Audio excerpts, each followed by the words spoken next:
Oh, kids. Still day 11. And I have another beer and another vessel to drink it in. This one's just going to go in one of these great big old generic beer mugs that I happen to have here at my country estate. And I'm going to tear this one open.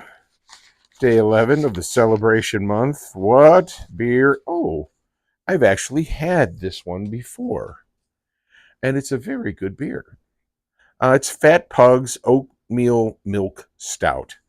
And it is a delicious beer.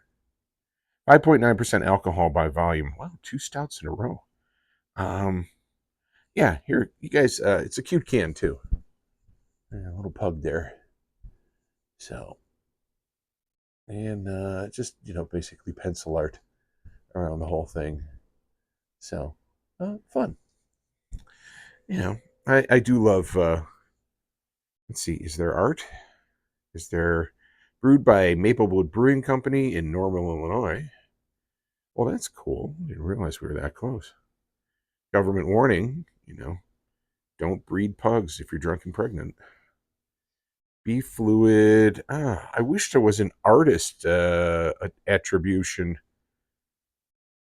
on here, but they're not saying it. So Maplewood Brewing. So Fat Pug. Let's give it a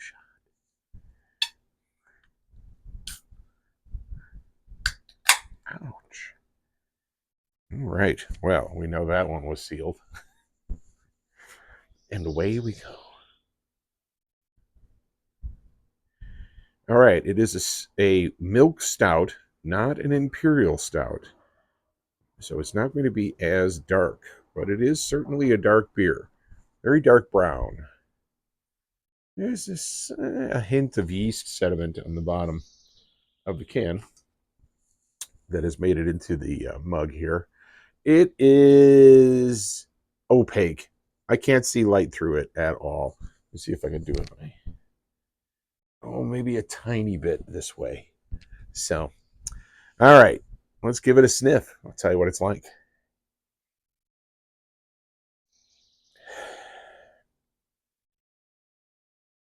It sort of smells like a brown ale rather than a stout, which is funny because it definitely does say oatmeal milk stout. And I love oatmeal stouts. I've never had I've had this beer before, but I've never had the pleasure of trying to brew any kind of milk beers, milk ale, milk stout. So I'll have to look up what that means. Also, why do people add lactose to their brews? Just all things I want to know about. So, all right. Anyway, let's tuck in and see what this is like.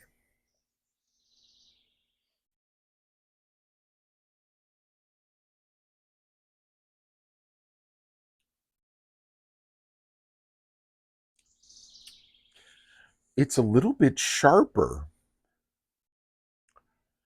than I would expect a stout to be, and also especially an oatmeal stout. An oatmeal stout is a stout based on the idea of removing the bitterness with the grain oats.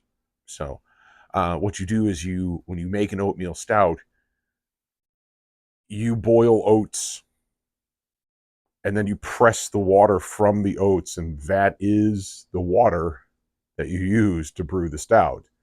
And it has a startling effect on a stout wort, or if you're going from grain, the bitterness that gets imparted by the roast of the grains sort of goes away. So pretty nice stuff.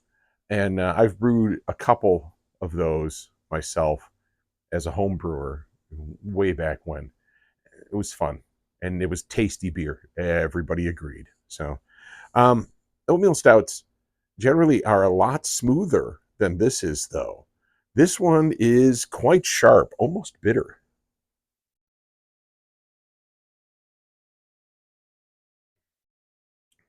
Effervescent on the tongue, a little smokiness at the end.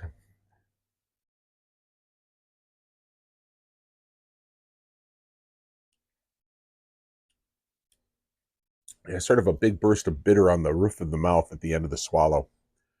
Um, it's tasty. It's a very tasty stout. Well, I keep getting that brown ale flavor though, rather than a stout. It's not quite as complex as a stout usually is, but it's still very good.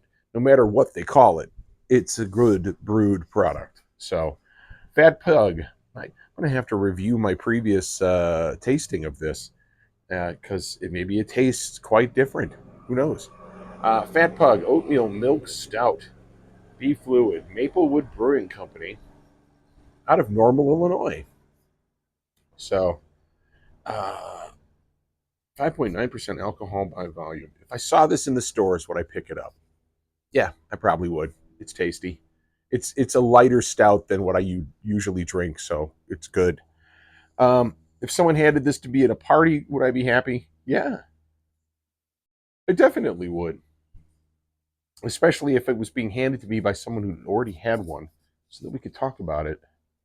So, that's the beers for today, the 11th day of July, the celebration month, sponsored by Big Tall Paul and his sociopathic, voyeuristic, watching me become an alcoholic ways. I will see you guys next time. I got an awesome beer to share. Thanks.